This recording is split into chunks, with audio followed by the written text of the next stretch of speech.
Hello everyone, this is Godzilla Wolf 1 and I'm back with another toy review. This time will be of the Power Rangers Lightning Collection SPD Shadow Ranger, aka Anubis Doggy Kruger, one of the most popular characters in the franchise. And I'm really glad we got a really cool figure of this guy. But before I get into the figure, let's look at the package he came in, which has this really nice comic book style picture of the Shadow Ranger suit, which I love. I love these cartoon comic book styled pictures that they have on them. You can see a little bit more of the actual suit, bodysuit down there on this side of the picture. And of course, a picture of the product on the back. That's all there is to the packaging. It's very simple. So let's move on to him. And this guy is packed with detail. Like, I like how it's not fully painted, but I don't think on the size scale they could. But he does have the SPD logo on his forehead, which is very well detailed.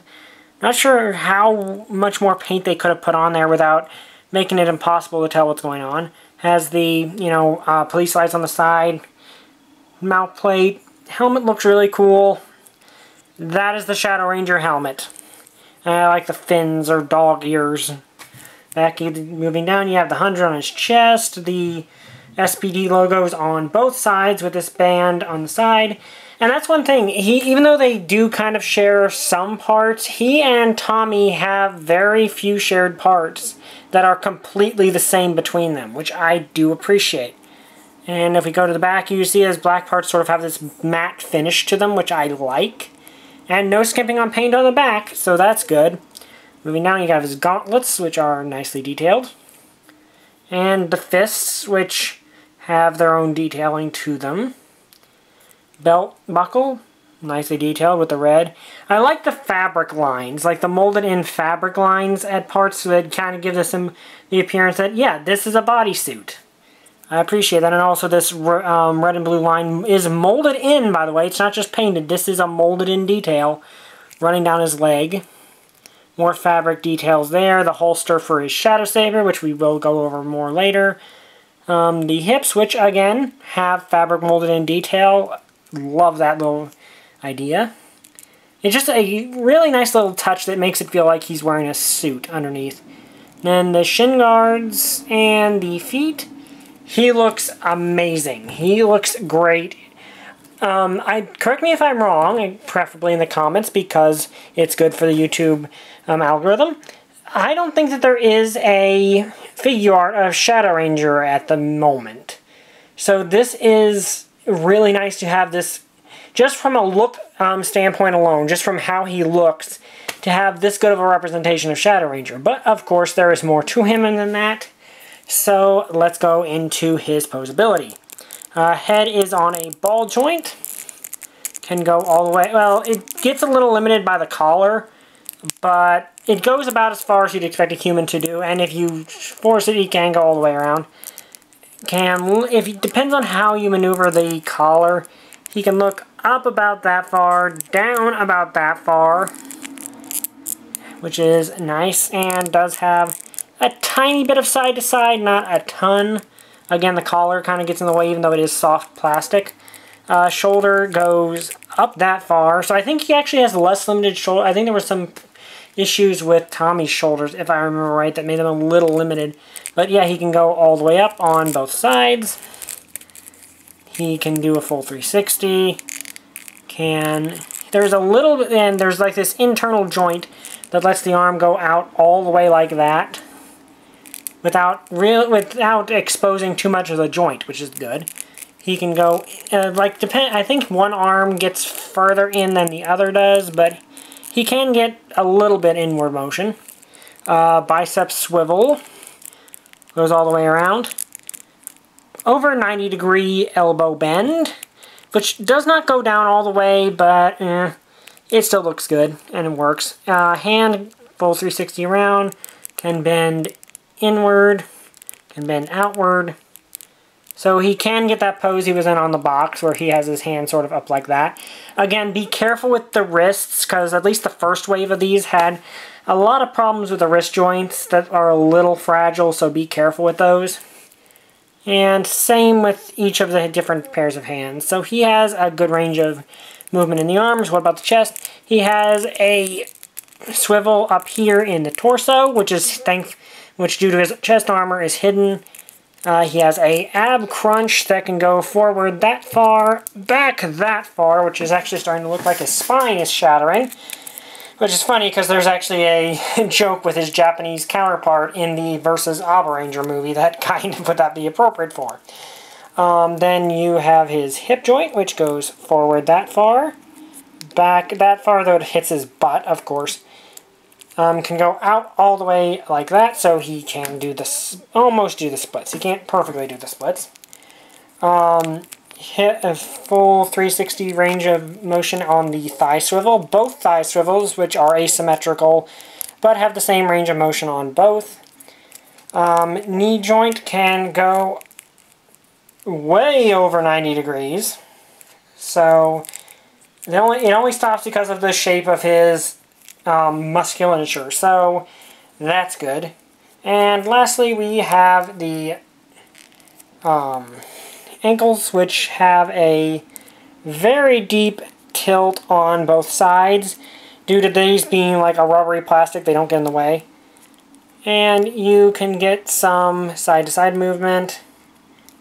And that is about it for the articulation. He is very, very well articulated. He can get into a lot of different poses, which is good because the Shadow Ranger is a guy you want to have in a fight pose, because this guy is an absolute beast in the show, so you want him to be fighting things. And because there's a Lord Zed, which unfortunately I don't have, you could even have him fighting Lord Zed, which would be awesome. But anyway, let's move into the accessories. He comes with the two sets of hands that I have him shown with, which are his accessory holding hand and his pointing his finger dramatically hand, which is for a, combat pose. There's a pose he does. And he also comes with this two-finger pointing hand, which is again for his, I think his battle pose without his sword. And just his generic fists. Well, just generic fist. He doesn't actually have another fist. But that's not all of his accessories. He comes with his teeny tiny little SPD master license, which is really small and really well detailed. I mean, nothing much on the back, but on the front, that is a lot of little detail. Well, a lot of little tampograph details with the little buttons next to it. And they're not painted, but he does have the lights up there on top where they would be. And depending on which hand you put it in, he can hold it. You kind of have to finagle it a little bit. But he is capable of holding the SPD license. I just don't want to risk breaking his hand. But he is capable of holding it. I want to be careful with his arms. And then, well, okay, let's show you the thing you're actually probably here for first. His Shadow Saber, which it does mount in his belt, as you would expect, which is really cool. This wolf-styled saber, there is the, eye paint there, but for the most part, the actual hilt itself is unpainted, but it looks so cool. It has, like, the wolf molded in with the teeth and all the little fur details. It is wonderfully molded, and there's even molding down here on the handle, which you will only see when it's in his belt, because when he's holding it, you can't see it. And, of course, the blade, which is your katana blade, painted red where it's supposed to be. It looks really cool. And, of course, if you want him to hold it, you just slip it into his hand. You can make him look like he's grabbing it out of his belt. But you don't want to have him actually pull it out of the belt, because that'll bend this thing. And this is really soft plastic. You don't want to risk bending. I mean, it bends right back in, but personally, I wouldn't risk it. And he looks good holding it. And you get this swirling fire effect part, which you can use to emulate his finishing move. You just want to slide the sword blade up through the middle of all those pieces of fire and slide it in so that the tongue of fire is like hooking around there. And there you go. You have him with his sword all powered up, about to smite somebody with his, I don't know what they actually called it, that sort of shadow, fiery slash that he had. It looks cool. So, be warned, this is a fairly heavy component, so you don't want to have him, like, posed with it like that, as you run the rest of it bending the blade. But, overall, if you have it, like, in an upright pose, you should be fine. But, of course, he has one more accessory, which, well, two more accessories, technically, which is, like Tommy, his unmorphed head, which, as you can tell, he is not a human. He is a Nubian, which is a dog-like alien. Well, reptilian dog-like alien. He has his dreadlocks back there. Very nicely detailed, with a lot of reptilian little molding lines in there to give the impression he is got scales. Nice heads. I think he actually looks better than the human heads do from this line, but that's probably because humans are kind of hard to get right in molded plastic, so sometimes it can look really creepy. But it is a very nicely molded sculpt. It has a rather neutral expression, but that kind of fits Kruger. And, of course, he does have this neck piece that goes with it, where you can see the overlapping scales. Kind of gives him a crocodilian look. Now, of course, if you want to attach the head, you've got to rip his old one off, which can be a bit difficult to accomplish. And then you want to slide this part down over top so it's flush with his neck. Then you want to grab his unmorphed head and pop it down on the joint, which can be a bit difficult to pull off. And there you have him with his unmorphed head. Now, if you're wondering, how does he fit his head in that helmet? So did literally everyone who watched SPD. And Deca Ranger, because his Japanese counterpart has the same issue. But it looks really cool. And it doesn't affect his articulation all that much. He can look that way that far, that way that far. Still can look down decently far. I think he can actually look up a little further despite having dreadlocks off the back of his head. But yeah, the head looks cool. The replacement head looks really awesome. And I really appreciate it. Now, of course, there's, having to change the heads back and forth can be a bit of a chore, especially when they don't want to. I find it actually is more difficult to get his normal head back on, but it pops right back on once you apply enough force. And there you go. Now, as for one little quick size comparison, if I can get him to stand on his own, I do admit that's a problem I tend to have with these Lightning Collection figures, is they do take some finagling to get to stand on their own.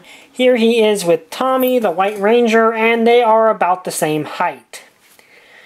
So they look very good together. I've had these two because they're both swordsmen who look really awesome. I've had them posed back-to-back in a combat pose since I got them. And they look really cool together. And I am loving the Lightning Collection. These are the only two I have, unfortunately. But overall, I think the toy line is really good. I just realized I'm cutting off the top of his head. So let's move him back a little bit. But overall, I think the Lightning Collection is a good toy line. I think it's honestly better than the Legacy Collection. I'm going to say, Tommy looks a little weird like that, but I'm going to leave him there because it's kind of cool. I think it's honestly better than the Legacy Collection because these come off as a little more affordable. And maybe having a bit more in terms of accessory count than some of the Legacy toys had. I think just in general they're a bit better. I mean, yeah, the interchangeable hand thing, it can be a bit of a scary thing because of how thin these pegs are. But overall, I highly recommend Kruger over here. If you can find him for a decent price, go get him. I got mine at Walmart. I think that was, though they currently have a different wave available, I can recommend the Lightning Collection because so far I have not had any problems with it. It also looks like Hasbro is going to be producing a Legacy Zeo Megazord soon, according to some scans we've gotten.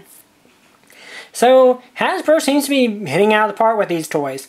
Anyway, I hope you guys enjoyed this video. If you did, like, comment, subscribe. See you guys next time. Bye! I still don't have a catchphrase.